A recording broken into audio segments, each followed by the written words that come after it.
Marcos 10, capítulo 46 até o 52, versículo 46 a 52. O texto diz assim: Então chegaram a Jericó, quando Jesus e seus discípulos, juntamente com uma grande multidão, estavam saindo da cidade. O filho de Timeu, Bartimeu, que era cego, estava sentado à beira do caminho pedindo esmolas. Quando ouviu que era Jesus de Nazaré, começou a gritar: Jesus, filho de Davi, tem misericórdia de mim.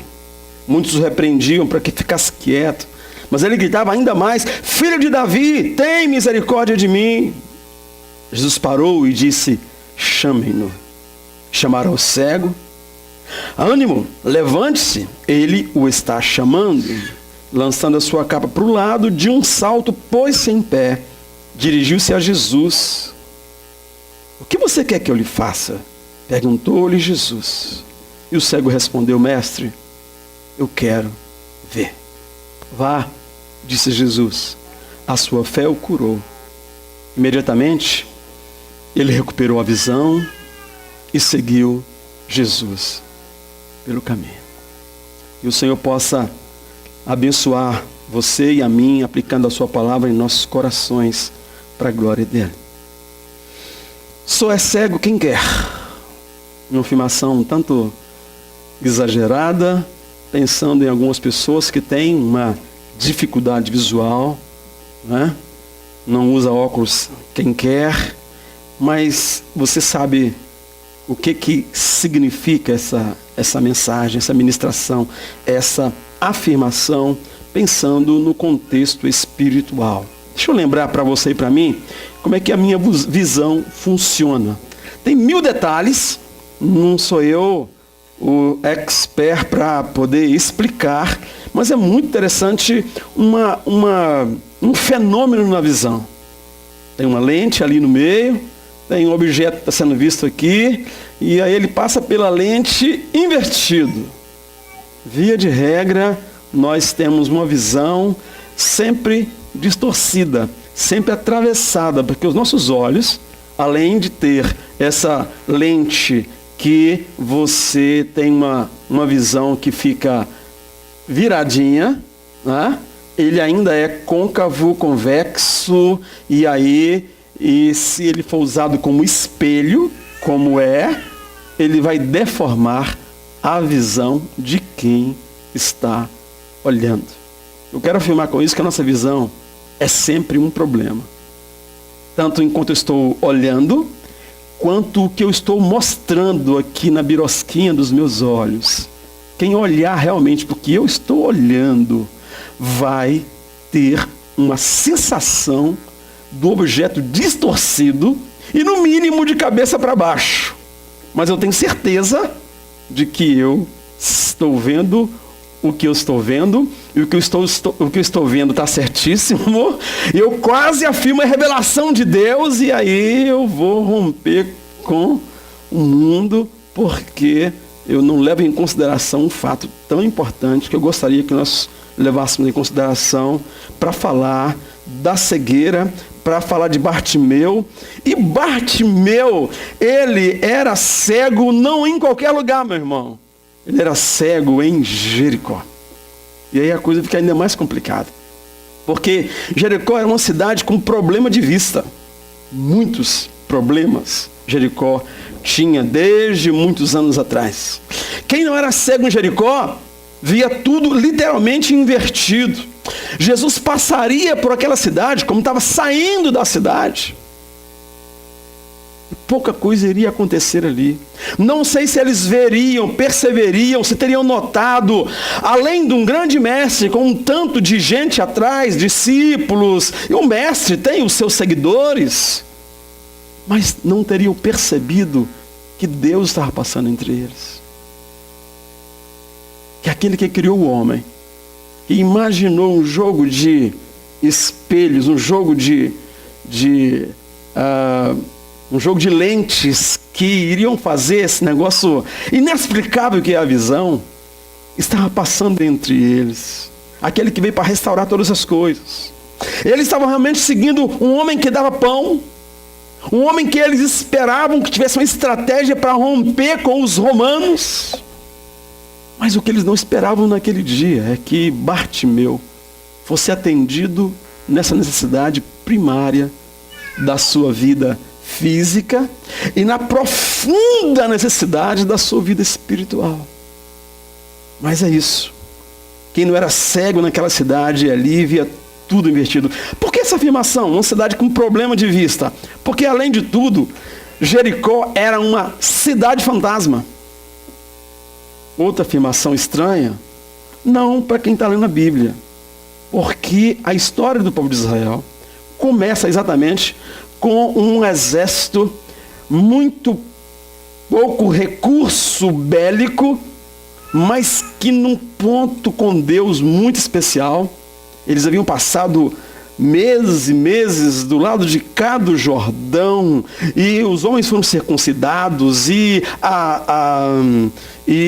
a Páscoa foi refeita, e as alianças foram retomadas, a lei foi lida, eles estavam num gás. Mandaram 2 espias, os espias voltaram dizendo: olha, Deus nos deu aquela cidade. O povo está tremendo de medo sem nunca ter olhado nos nossos olhos. E aquele povo então, por fé, 7 vezes circula aquela cidade.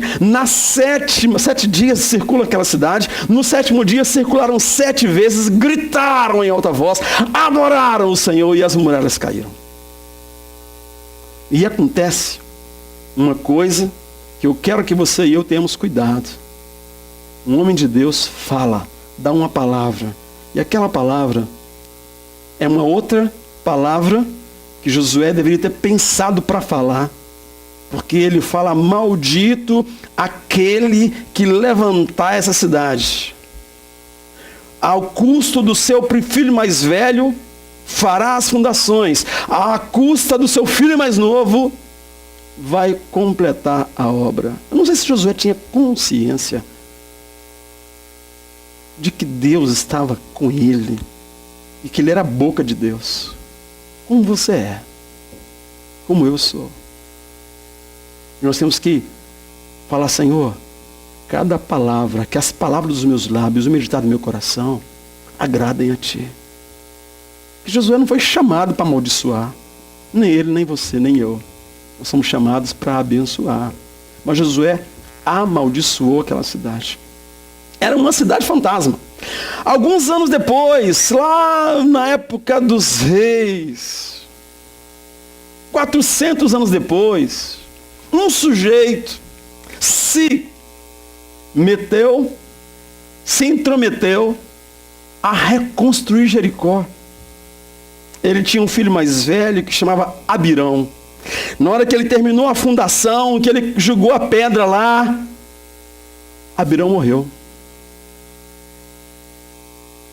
E o tempo passou, a construção foi caminhando, e na hora de fazer o fechamento, sabe aquele último detalhe do pintor ali no portão de entrada de Jericó, o seu filho Seguebe morreu também. É uma história lá de 1 Reis, capítulo 16. Os anos se passaram, e a cidade edificada debaixo daquela maldição era uma cidade bonita, bem tratada, mas ainda existia um problema sério ali.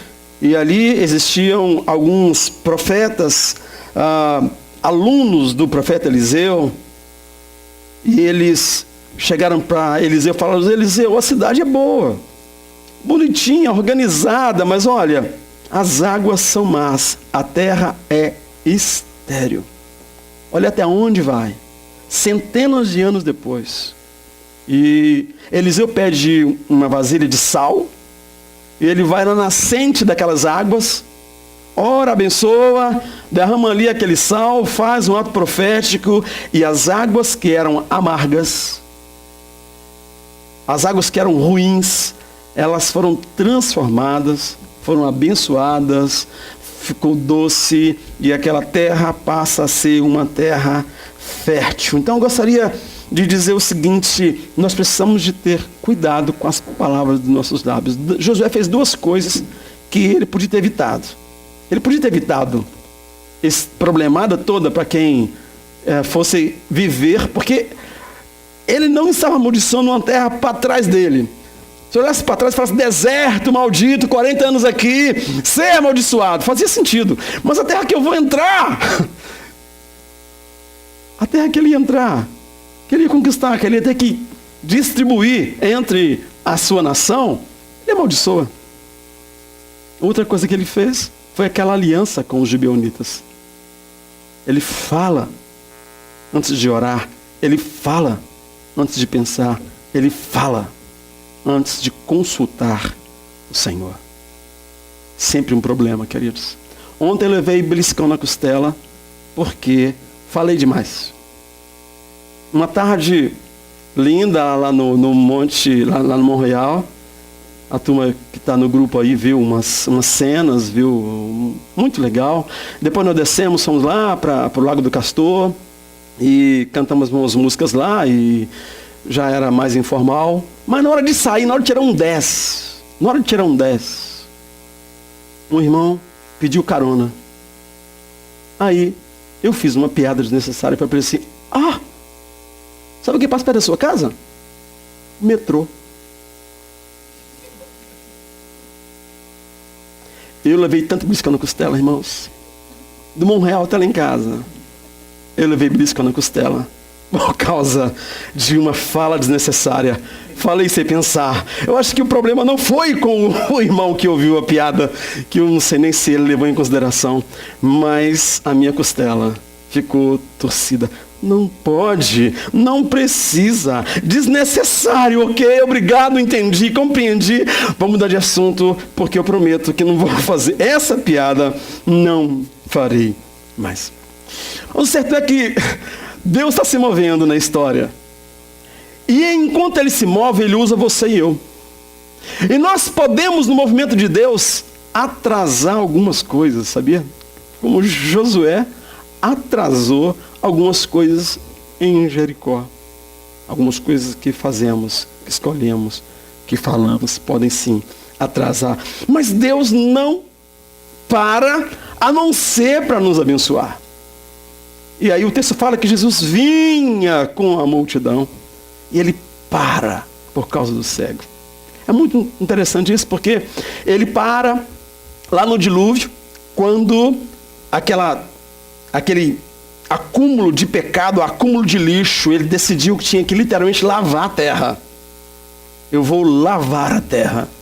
Então ele manda que Noé construa a arca, ele para tudo e fala, quem quer entrar? Muitos anos depois, com o próprio Josué, no meio daquela batalha com os amalequitas, Josué fala. Josué era um moço de boas palavras, viu? Ele devia ter consciência da fala dele, porque, que conversa é essa? O que ele falava, Deus assinava mesmo. Se Deus assinou e fez o sol parar, e fez a lua parar, e com ele, com aquela paradinha do sol e da lua, todo o universo, lá bilhões de anos-luz, lá dentro do buraco negro, tudo parou para Josué terminar aquela batalha. Esse Deus não amaldiçoaria a cidade que Josué amaldiçoou? Deus para tudo por causa de Josué. Agora Deus para tudo por causa do cego. Agora presta atenção. Quando ele parou tudo por causa do dilúvio, ele colocou na mão de cada ser humano da terra o direito de entrar. Se todo mundo decidisse assim, vamos entrar, o que ele teria feito foi falar do Josué, Noé, por favor, monta uma indústria de barcos aí, porque esse barco está pequeno. Mas ele sabia como é que seria. Na época de Josué, quando ele para o sol, quando ele para a lua, Josué agora tinha que decidir. Ele decidiu, eu e minha casa serviremos ao Senhor. Mas ao mesmo tempo, na mesma hora, um sujeito decidiu naquela terra amaldiçoada pegar umas coisinhas lá e guardar para si. Deus para e nos dá responsabilidade. Deus para tudo e coloca na nossa mão. Agora ele para tudo diante do cego e pergunta, o que é que você quer que eu faça? Ele nos devolve. Isso é alguma coisa tão especial, queridos. Porque Ele confia em nós. Ele acredita em nós. Ele investe em nós.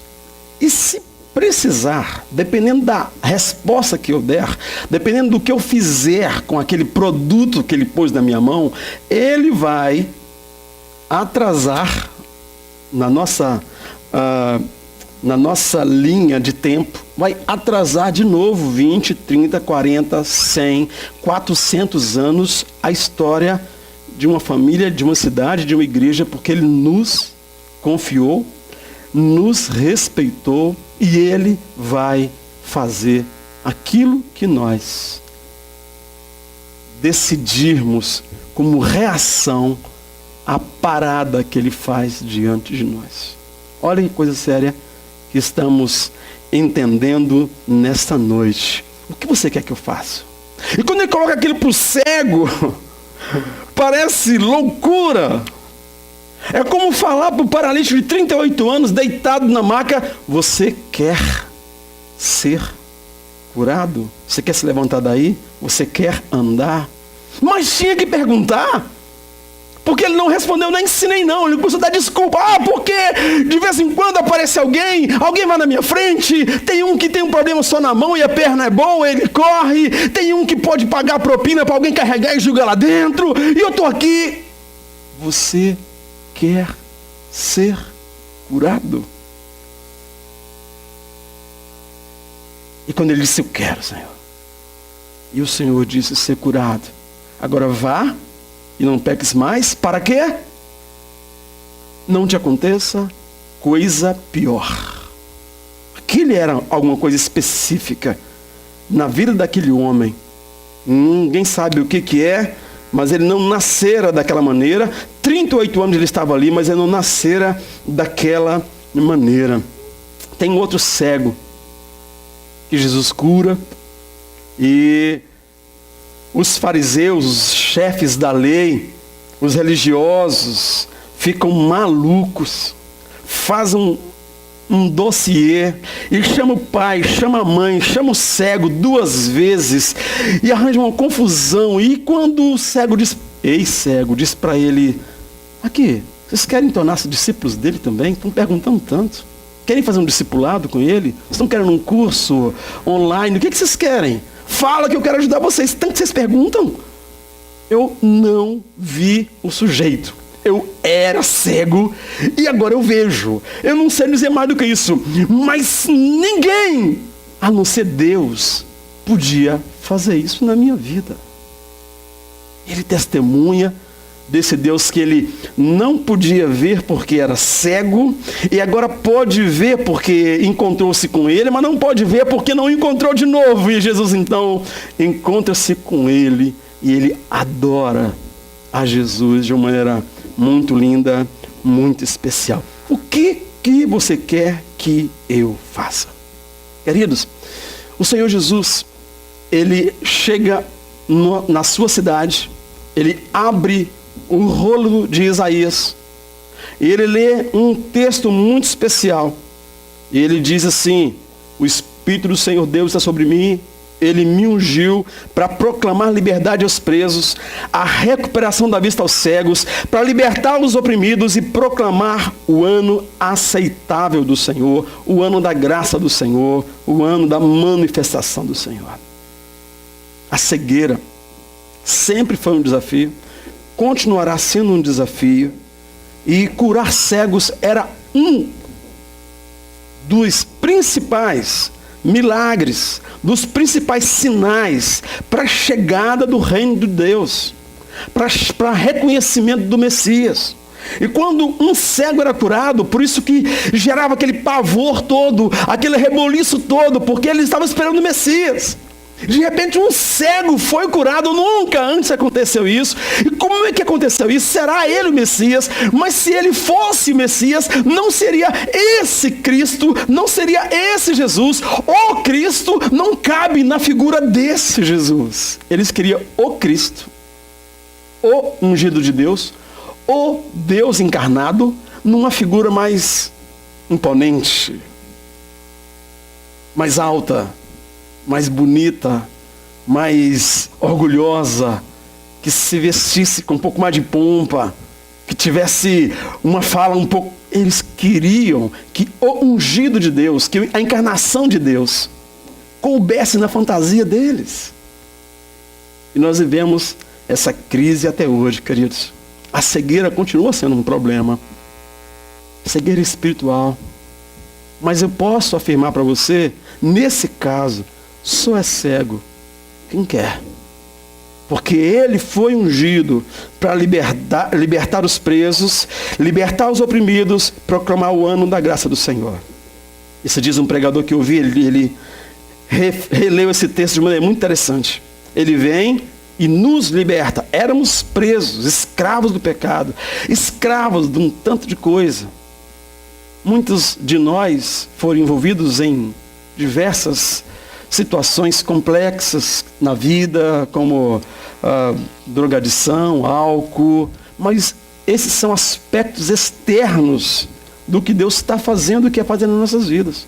Muitos de nós já fomos salvos, já fomos libertos de uma série de coisas que deveríamos ser libertos, que Ele veio libertar, Ele proclamou a nossa libertação, mas entre a liberdade ao preso e a liberdade ao oprimido existe a recuperação da vista do cego. Muitas vezes, queridos, nós temos que deixar o Senhor limpar a nossa visão, porque nós estamos oprimidos por uma série de coisas que pensamos, uma série de coisas que nós vemos com uma lente embaçada, com uma lente defeituosa, uma lente arranhada, uma lente que inverte de novo, e dentro da nossa cabeça está tudo invertido, e a libertação da opressão que muitas vezes está sobre nós tem a ver com essa recuperação da visão. Que Deus recupere nossa visão, que tenhamos uma visão limpa de quem é o nosso Deus, do Cristo, Filho do Deus vivo, encarnado em Jesus, Deus que se fez gente, que habitou entre nós, Deus que nos faz enxergar que a Bíblia, a revelação não começa em Gênesis, mas em João. No princípio era o Verbo estava com Deus, e o Verbo era Deus. Ele estava no princípio com Deus, e Ele criou todas as coisas. Sem Ele nada do que foi feito se fez. Louvado seja o nome do Senhor Jesus. E que toda opressão seja vencida hoje em nome de Jesus, na sua vida, na minha vida, sobre a igreja, exatamente porque nós podemos ser curados hoje da cegueira para a glória do Senhor Jesus.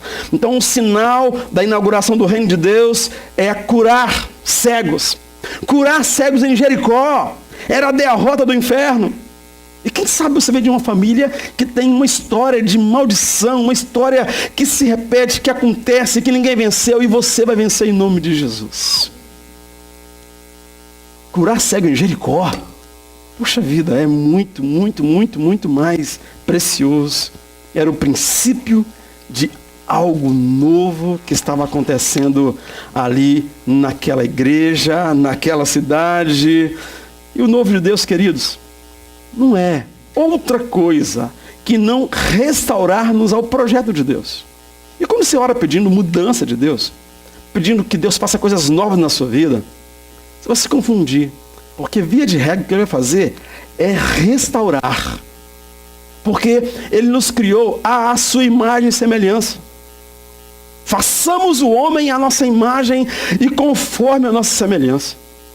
E se no meio do caminho, por ser a nossa imagem, por ser a nossa semelhança, por ter o direito de escolher, Ele escolher errar, nós vamos lá consertar o que aconteceu de errado. Se ficarem cego no caminho, nós vamos lá curar a sua cegueira. E aconteceu. Deus veio para curar a nossa cegueira. E Ele veio para nos restaurar.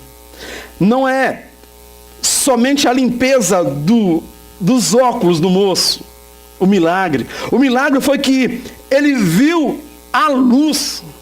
Ele não viu simplesmente o reflexo, ele não viu a cor, ele viu a fonte de luz.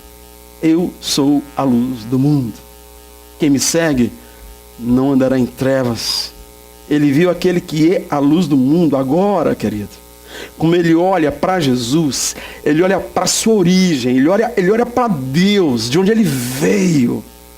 Como ele sabe agora da sua origem, ele também sabe do seu destino, do seu caminho. Ele também tem direção de Deus para a sua vida.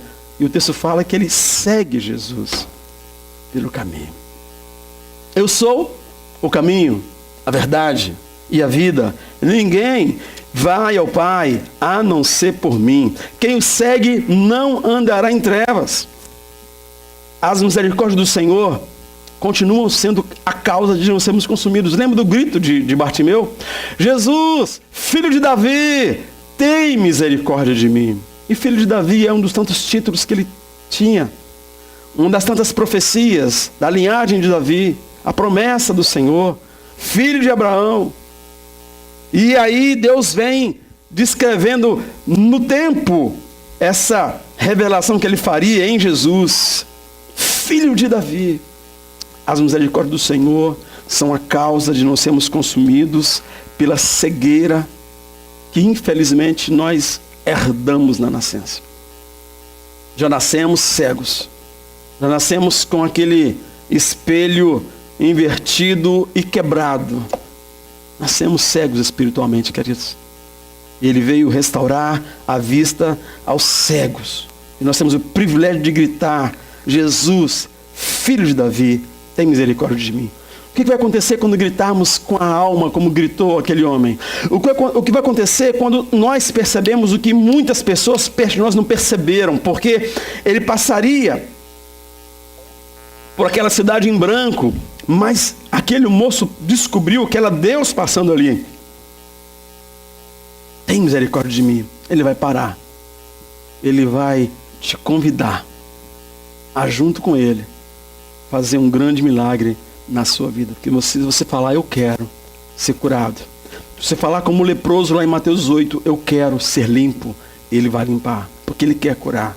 Ele quer limpar. Lepra era outro milagre. Curar a lepra era outro milagre. Marca do Messias. Marca da encarnação de Deus aqui na terra. Mas eu quero terminar para mostrar que todos somos cegos e todos precisamos dessa cura. Comparando o cego Bartimeu com o cego Filipe. Lá em João 14, na hora da despedida, depois daquela experiência terrivelmente profunda, quando Jesus lava os pés dos discípulos, depois de cear com Jesus, Jesus continua conversando com eles, e ele fala: eu vou para o meu Pai. Ele falou: Senhor, mostra-nos o Pai, isso nos bastará. Ele era cego, ele estava perto de Jesus, caminhando com Jesus, mas não estava vendo Deus presente ali. Entender isso não é fácil. Aquele homem, Jesus, era também o Cristo, ungido de Deus, encarnação de Deus, manifestação plena da glória de Deus. Tudo que existia em Deus, existia ali naquele homem. Não é fácil compreender.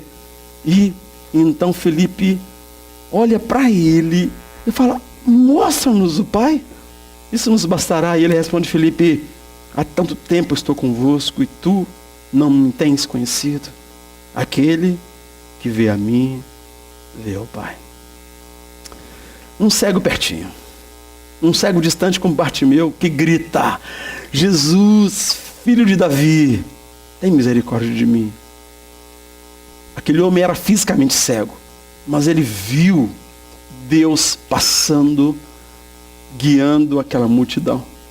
Filipe estava no meio da multidão, via o homem Jesus, mas não conseguia ainda ver Deus curando aquele cego, sendo conduzido à cruz em nosso lugar para restaurar a vista aos cegos.